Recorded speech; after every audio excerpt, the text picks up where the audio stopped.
नमस्कार दोस्तों, वृषभ राशि के जुलाई 2020 के राशिफल में आपका स्वागत है। पिछले एपिसोड में मैंने आपसे पूछा था कि किस भगवान, देवी या सम्राट के ऊपर जून के महीने का नाम रखा गया था।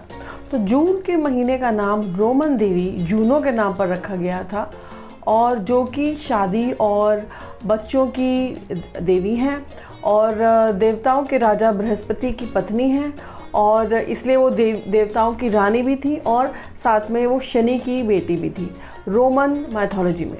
अब इस एपिसोड में मेरा आपसे प्रश्न है कि किस ग्रीक देवी पर या किस ग्रीक देवी से जूनो सबसे अधिक मिलती थी। कौन सी एक देवी थी जिसकी कैरेक्टरिस्टिक्स बिल्कुल जूनो की जैसी थी। आप अपना जवाब नीचे कमेंट्स में दे सकते हैं। सही जवाब जेमिनी के अगले एपिसोड में घोषित किया जाएगा। और इस एपिसोड के अंत में नकारात्मक ऊर्जा को हटाने के लिए एक टिप है, या नकारात्मक ऊर्जा को कैसे आप डिटेक्ट कर सकते हैं, इसकी एक टिप है, ज़रूर देखिएगा।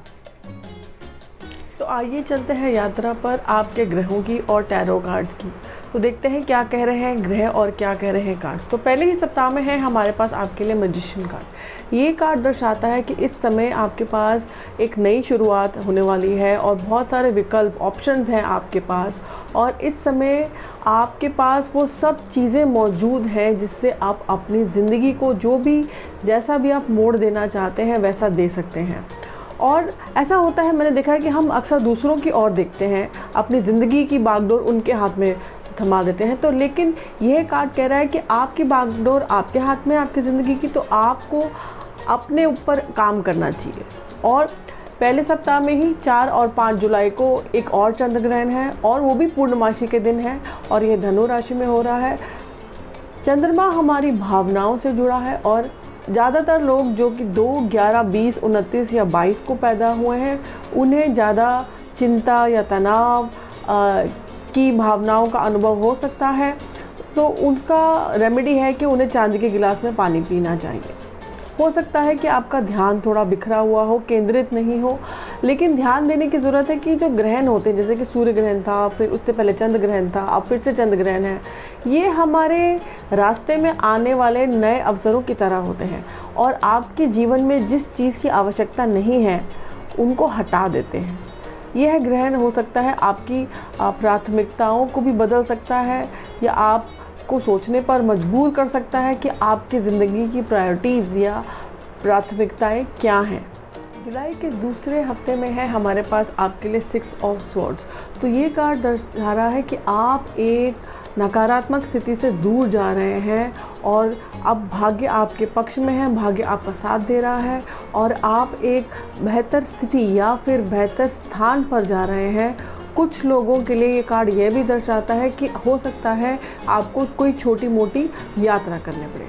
और तीसरे हफ्ते में, जुलाई के तीसरे हफ्ते में 12 जुलाई को बुध ग्रह, जो कि वक्री चल रहे थे, वो वक्री चाल चलना छोड़ करके सीधा चलना शुरू कर देंगे, और एक बहुत ही लंबी अवधि से जो भी गलत कम्युनिकेशन, नासमझी या गलत समझ और ये सब जो इश्यूज चल रहे थे, ये ख़त्म हो जाएंगी।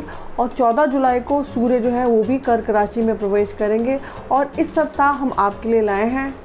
और तीसरे हफ्ते में है हमारे पास आपके लिए कार्ड 8 ऑफ कप्स। तो देखिए, ये जो व्यक्ति है इसने मुंह मोड़ लिया है, पीठ कर दी है इन कप्स की तरफ।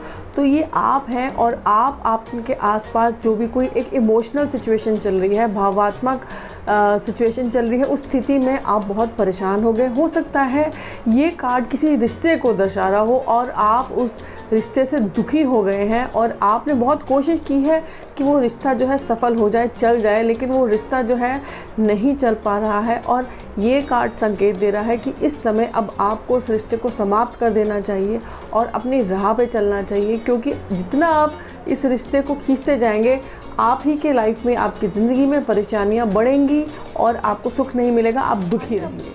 आइए अब बात करते हैं चौथे हफ्ते की।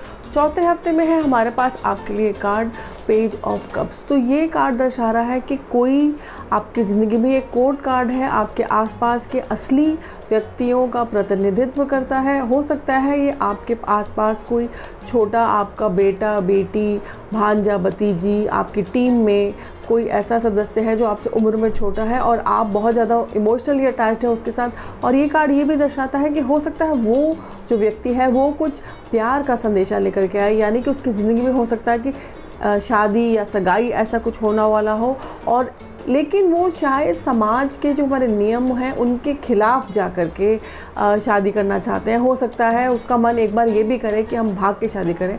तो ये आपको थोड़ा ध्यान रखना है, क्योंकि शादी का तो पूरा संदेशा आ रहा है, और अगर आप अकेले हैं तो हो सकता है आपके लिए कोई प्यार का भी संदेशा आए।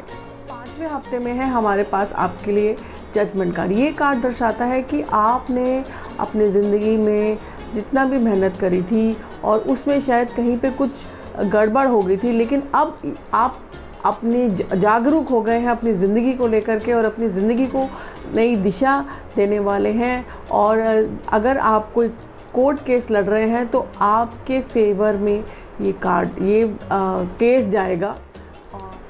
तो आइए अब बात करते हैं उस टिप की जो मैंने शुरू में बोला था कि आप अपने घर में सकारात्मक और नकारात्मक ऊर्जा के बारे में कैसे टेस्ट कर सकते हैं। तो एक आपको कांच का गिलास लेना है और उसमें पानी डाल के आपको एक नींबू डाल देना है। ये देखिए मैंने पहले से ही डाल के रखा है। तो ये नकारात्मक ऊर्जा अगर होगी घर में, नकारात्मक ऊर्जा का मतलब है कि अगर आपके घर में कोई बीमार है, कोई लड़ाई झगड़ा हुआ है, तो भी ये नींबू नीचे बैठ जाएगा। नकारात्मक ऊर्जा ही हम उसको कहते हैं। तो ये आप नींबू डाल दीजिए। ये अगर नीचे बैठ गया, इसका तात्पर्य ये है कि आपके घर में आसपास कुछ नकारात्मक ऊर्जा है, और इसको हम कैसे सही करेंगे हम अगले एपिसोड में बताएंगे। तो दोस्तों ये था आपका जुलाई का राशिफल, और आने वाला महीना आपकी ज़िंदगी में सकारात्मक ऊर्जा लेकर के आए और नकारात्मक ऊर्जा को हटाए। इसी शुभकामना के साथ हम आपसे विदा लेना चाहेंगे। नमस्कार।